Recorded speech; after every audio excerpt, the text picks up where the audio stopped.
Allah'ın yardımı ve yakın olan bir fetih. Müminleri bununla müjdele. Kaldırsın ve Kassam mücahitlerine zaferi nasip eylesin. Huden lil muttaqin.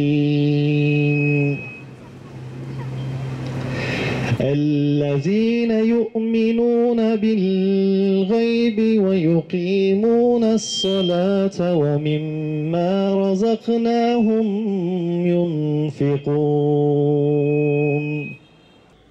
Allah'ın kendisine verdiği mülk ve saltanatla şımarıp İbrahim ile Rabbi hakkında tartışmaya girişeni görmedin mi?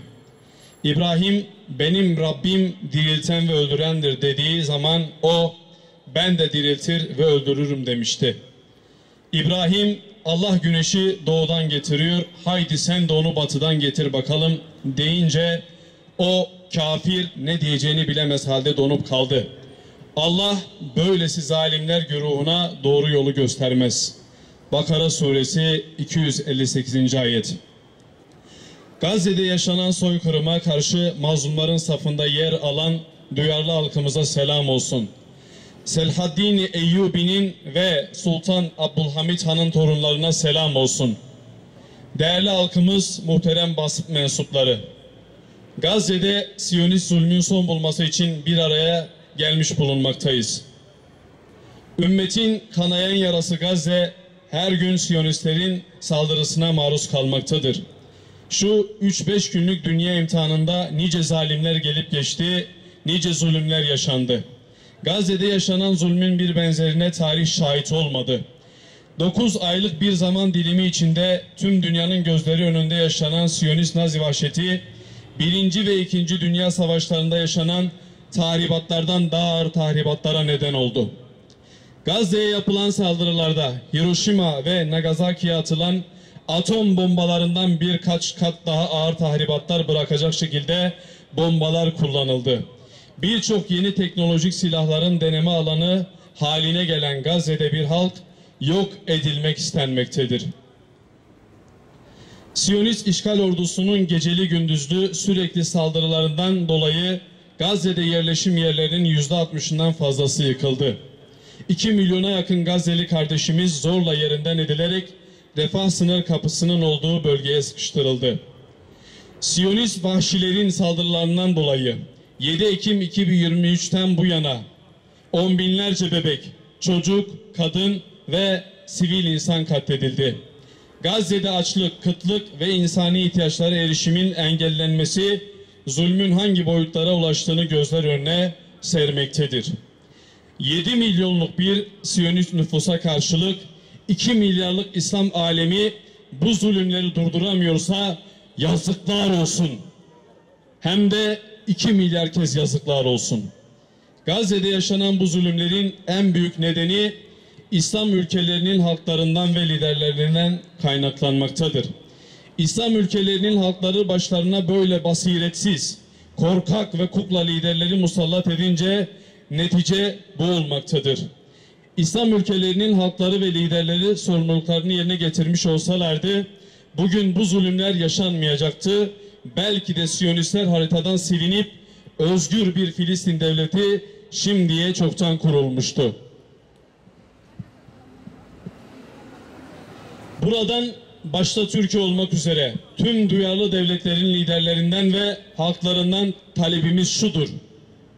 Siyonist işgal rejimi ile ticareti, askeri ve diplomatik ilişkilerinizi bir an önce kesiniz. Siyonist ürünlerin satışını ülkenizde kesinlikle yasaklayınız. Ülkenizde olan Siyonist ürünleri boykot ediniz. Gazze'ye insani yardımın ulaşması için her türlü çabayı gösteriniz. Mallarınızla, canlarınızla, evlad-ı yerlerinizle Gazze'ye ve direnişe destek olunuz.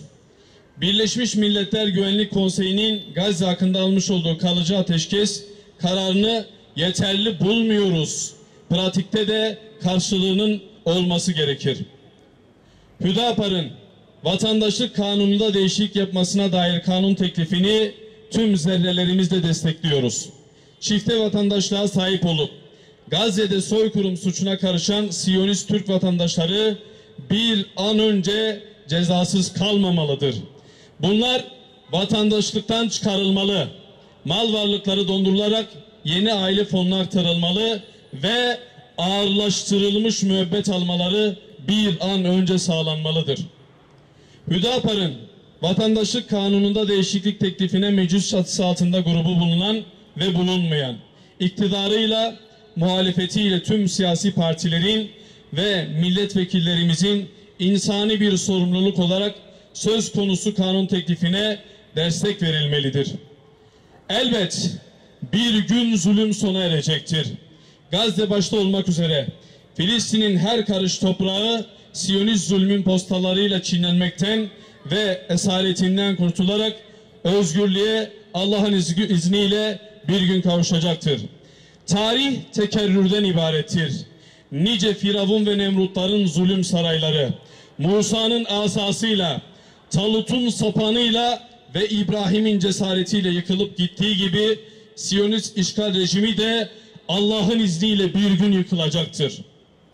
Nasıl ki Firavun ve Nemrut'un işlemiş olduğu zulümler Firavun ve Nemrut'a bir fayda sağlamadıysa, aynı şekilde Siyonist işgal çetelerinin zulümleri de Siyonistlere bir fayda sağlamayacaktır.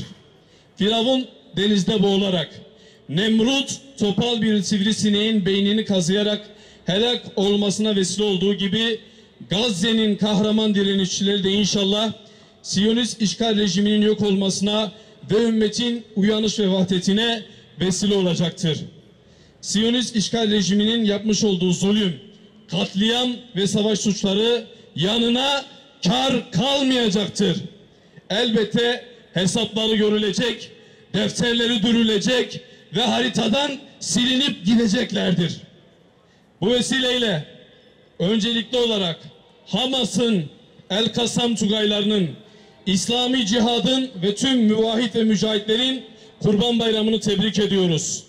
Kurban Bayramı'nın Kudüs ve Gazze'nin özgürlüğüne vesile olmasını Rabbimizden temenni ediyoruz. Allah'ın selamı, rahmeti ve bereketi hepinizin, hepimizin üzerine olsun.